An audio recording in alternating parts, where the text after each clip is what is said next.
Assalamualaikum warahmatullahi wabarakatuh. Alhamdulillahirrabbilalamin. Wassalatu wassalamu ala asrafil anbiya wal mursalin Sayyidina Muhammadin nurul hidayah wa ala alihi Muhammadin nujumir rasyad amma ba'du. Perkenalkan, nama saya Amiruddin, mahasiswa Ilmu Politik Universitas Muhammadiyah Jakarta angkatan 2019.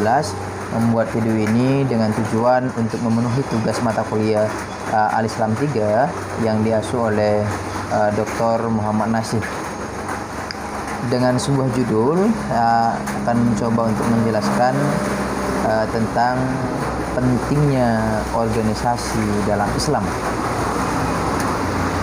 Teman-teman sekalian yang saya muliakan, Ali bin Abi Thalib pernah berkata, kebaikan yang tidak terorganisir akan dikalahkan oleh kebatilan yang terorganisir.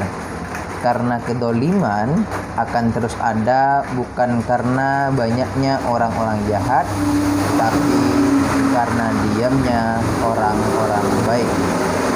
Begitulah Sayyidina Ali mengatakan, apa sih organisasi yang kita ketahui? Organisasi adalah entitas sosial, sebuah pengelompokan dan menyatukan beberapa orang atau menyatukan beberapa kelompok dengan sebuah catatan tertentu yang kemudian mempunyai visi tertentu dan tujuan tertentu sehingga ingin mencapai sebuah tujuan bersama secara kolektif. Begitulah organisasi ada, maka Islam sebagai agama yang rahmatan lil alamin, yang menjunjung tinggi nilai kasih sayang. Kasih sayang ini tujuannya tak lain adalah untuk menciptakan kehidupan yang harmonis dalam Islam itu sendiri. Islam mengajarkan kita bukan untuk selalu memberikan rasa ini, jiwa ini terhadap kehidupan yang vertikal. Artinya kehidupan kita selalu digunakan untuk beribadah seterus-menerusnya, tapi Islam juga menyampaikan substansi dari kehidupan horizontal yang seperti apa. Artinya ada manusia lain di samping kita yang harus kita bantu, misalkan kalau butuh bantuan. Ada manusia lain di samping kita yang harus kita mintai pertolongan kalau kita butuh pertolongan. Oleh karena itu, kehidupan di dalam sebuah organisasi akan dicapai dengan tujuan-tujuan yang sama. Seperti itu teman-teman sekalian. Dulu Aristoteles pernah mengatakan manusia sebagai sebuah zon politikon, artinya binatang yang berpolitik tidak bisa melalui satu orang, berpolitik tidak bisa melalui 3 atau 4 orang, tetapi biasanya politik ditunggangi oleh beragam partai politik, oleh orang-orang yang berkepentingan, oleh orang-orang yang mempunyai ambisius kekuasaan. Itu orang-orang politik. Tetapi Islam mengajarkan kepada kita semua, di dalamnya ada koridor tertentu, ada tata cara tertentu, ada pedoman tertentu, bagaimana kita berpolitik, bagaimana kita menjadi seorang seniman, bagaimana kita menjadi seorang organisatoris, itu semuanya ada pedoman tertentu. Maka penting di dalam Islam itu ada sebuah organisasi yang luar biasa sekali, supaya menjadi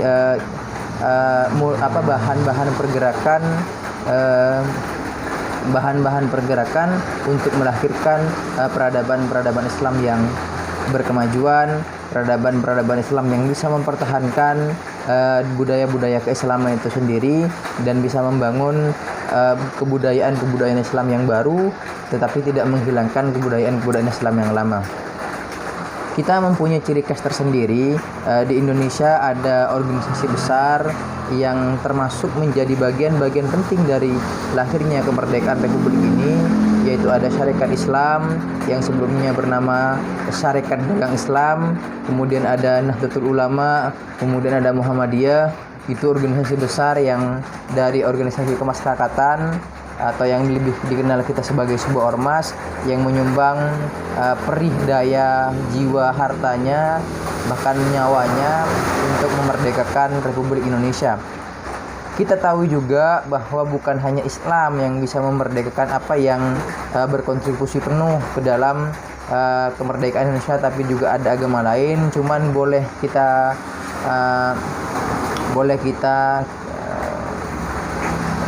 katakan bahwa memang di situ karena memang populasi Islam di Indonesia sangat banyak, orang Islamnya sangat banyak waktu itu, santri dan ulama bergandengan tangan, satu frekuensi, satu cita-cita dengan nilai nasionalisme yang kuat, dengan nilai patriotisme yang kuat, menginginkan kemerdekaan Indonesia, dan itu berangkat dari sebuah organisasi. Organisasi yang paling penting dimulai dalam kemerdekaan Indonesia adalah Budi Utomo, yang kemudian menyatukan beberapa pemuda dari berbagai kalangan, dari berbagai sudut, dari berbagai pojok Nusantara. Ada Jong Japa, ada Jong Ambon, ada Jong Sumatera, ada dan lain sebanyak sekali. Itu menjadi bagian-bagian penting karena mereka lupa, karena mereka sudah meninggalkan jejak-jejak lama jong-jongnya itu, kemudian bersatu menjadi Budi Utomo di Surabaya, yang kemudian mereka saling bertukar pendapat, saling bertukar gagasan, saling bertukar ilmu pengetahuan untuk mencapai tujuan-tujuan tertentu, dan disitulah lahirnya sebuah kontribusi di dalam sebuah organisasi baru yang menyatukan ide, gagasan, dan keilmuan-keilmuan masing-masing, dan terciptalah tujuan-tujuan yang baik, tujuan-tujuan yang mampu akan dicapai oleh kebersamaan. Dan pada tahun 1945 terlahirlah kemerdekaan Indonesia yang diproklamasikan oleh Presiden Soekarno dan Hatta pada waktu itu, teman-teman sekalian. Kita ketahui bersama bahwa saat ini banyak isu-isu negatif yang menyerang Islam dari pihak orientalis, dari pihak orang yang membenci Islam atau orang yang pengen memecah Islam, seperti misalkan Islam dipojokkan, Islam teroris, seperti kayak antara Sunni dan Syiah tidak pernah terselesaikan, juga Ahmadiyah, serta konflik antar aliran yang berada di dalam internal Islam itu sendiri. Padahal Islam ada di paling garda terdepan sebagai sebuah persatuan benteng NKRI. Bahkan para pejuang NKRI adalah mayoritas beragama Islam pula. Sejarah yang itu bisa kita ambil, sejarah itu bisa kita tarik kembali ke dalam ke perkembangan hari ini, bahwa orang-orang Islam pada dasarnya tidak pernah menginginkan perpecahan. Cuman kadang ada provokator yang memprovokasi teman-teman, memprovokasi ormas-ormas tertentu untuk menjadi bagian yang ambisius atau mempertahankan ego sektoral tersendiri. Kemudian terjadilah sebuah perpecahan, maka disitulah poin pentingnya adanya organisasi organisasi Islam untuk menangkis adanya pemojokan tertentu di dalam pemojokan tertentu yang dimasukkan ke dalam proporsi Islam tersebut. Melihat dari kacamata umat Islam sendiri di Indonesia, perlu adanya kesadaran dalam diri bahwa sebagai umat Islam kita sebaiknya ikut serta dalam berkontribusi untuk agama Islam dengan melibatkan diri ke dalam organisasi Islam yang mana tujuannya untuk membangun kemajuan Islam itu sendiri dalam sejumlah aspek, juga ummah itu sendiri. Rasulullah SAW pernah berkata, siapa yang menyebut tiada Tuhan melainkan Allah, penyaksiannya syahadah, maka dia adalah dai atau pendakwah. Jadi apa yang kita bisa berikan, apa yang kita bisa kontribusikan terhadap agama Islam, maka disitulah kita berkontribusikan. Bahkan ulama kuno mengatakan, terlebih karena saya adalah Madura, guru saya mengatakan bahwa apa yang bisa kamu ajarkanlah, gitu kan. Setidaknya kamu bisa baca bismillah, maka ajarkanlah bismillah. Karena tidak semua orang paham apa bismillah. Karena tidak semua orang bisa melafalkan bismillah. Karena tidak semua orang tahu arti bismillah, maka ajarkanlah itu, gitu kan. Sedini mungkin kita harus bisa berkontribusi kepada hal yang seperti itu. Dari sabda Nabi tersebut tadi, kita bisa simpulkan bahwa setiap umat muslim adalah penyampai risalah Islam, maka sudah sepantasnya kebaikan-kebaikan seperti yang kita alami tersebut untuk disampaikannya kembali. Kalau kita membaca kembali, ada dua organisasi Islam yang menurut saya itu penting untuk dibicarakan dan untuk didiskusikan. Sumbangsihnya terhadap negara sudah tidak bisa diragukan lagi. Dari segi sumber daya manusianya juga sangat luar biasa. Maka kedudukannya sangat penting sekali dalam memerdekakan negara Republik Indonesia. Bahkan salah satunya organisasi ini pernah menjadi partai besar di Indonesia dulu, yaitu Partai Nahdlatul Ulama. Tak asing pula yaitu Nahdlatul Ulama dan Muhammadiyah yang muncul akibat penjajahan maupun akibat kekungkungan gitu kan, tradisi yang ingin memperjuangkan sejatinya pada diri Islam itu sendiri, teman-teman sekalian. Melalui jalan pendidikan maupun organisasi, Muhammadiyah sangat berkontribusi banyak terhadap negara. Bahkan sampai hari ini boleh dikatakan kemarin ada tulisan dari Bang Depi, salah satu kader Partai Amanat Nasional, mengatakan bahwa Muhammadiyah sebagai organisasi terkaya di dunia, meskipun masih belum ada data yang meyakinkan kepada kita semua, karena memang dilihat dari fakta lapangan dengan aset-aset yang luar biasa banyak, dengan ribuan kampusnya, ratusan kampusnya, ribuan sekolahnya, lembaga pendidikannya, lembaga sosialnya, lembaga amalnya, dan itu semua tidak ada yang atas nama pribadi tetapi atas nama Perserikatan Muhammadiyah. Itu organisasi yang lahir pada 18 November 1912 Masehi ini sangat sudah memberikan kontribusi. Bahkan kemarin digadang-gadang bahwa BPJS punya hutang ke Muhammadiyah yaitu 1,2 triliun. Luar biasa sekali sumbangsihnya, teman-teman sekalian. Bahkan kemarin Bapak Jokowi Presiden mengapresiasi kinerja Muhammadiyah ketika menangani COVID-19. Maka disitulah pentingnya organisasi Islam, teman-teman sekalian. Tidak lupa juga Nahdlatul Ulama yang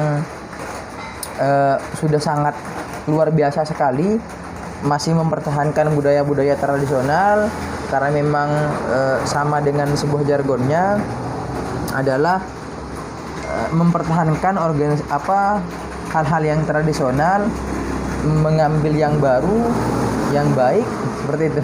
Mempertahankan yang lama yang baik dan mengambil yang baru yang baik. Itu kemudian yang saya kagumi dari kedua organisasi tersebut.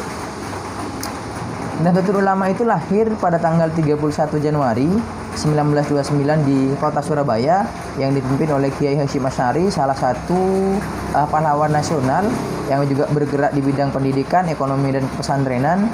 Di antaranya adalah perkembangan pembaruan pemikiran Islam yang menghendaki pelarangan segala bentuk amaliyah kaum muslimin.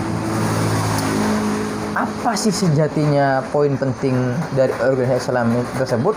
Kita sudah ketahui bersama yang saya jelaskan tadi. Selain di situ, organisasi Islam juga menjadi sebagai media dakwah umat Islam saat ini yang dibutuhkan.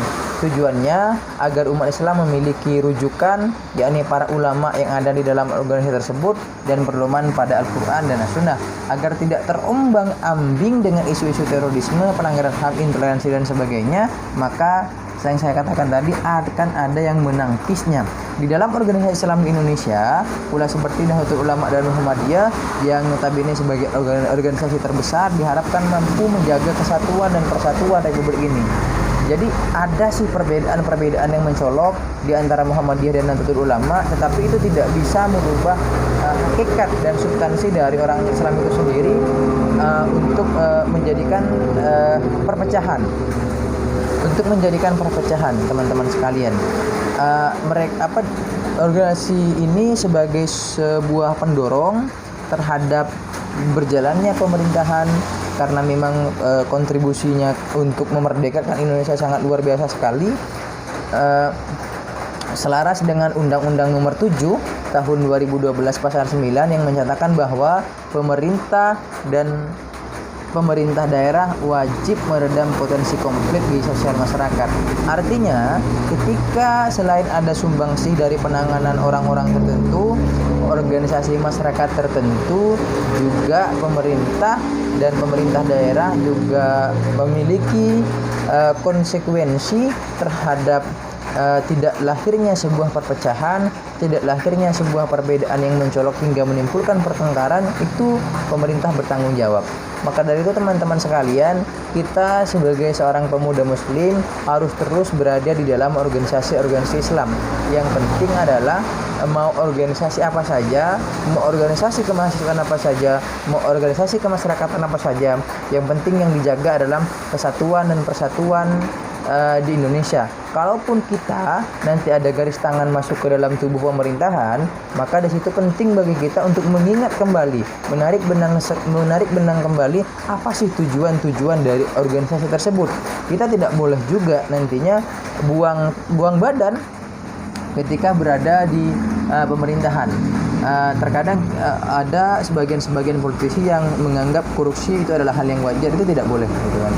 Maka dari situ penting sekali organisasi Islam sebagai media dakwah, sebagai media perjuangan dan sebagainya. Kurang lebihnya mohon maaf, sedikit saja yang bisa saya sampaikan mengenai pentingnya organisasi Islam dan peran organisasi Islam ini. Semoga bermanfaat. Kalau ada kesalahan redaksi dan pengucapan, itu salah saya pribadi, karena saya hanya pembelajar biasa yang kemudian selalu mengandung salah dan salah. Billahi fi sabilillah, fastabiqul khairat. Wassalamualaikum warahmatullahi wabarakatuh.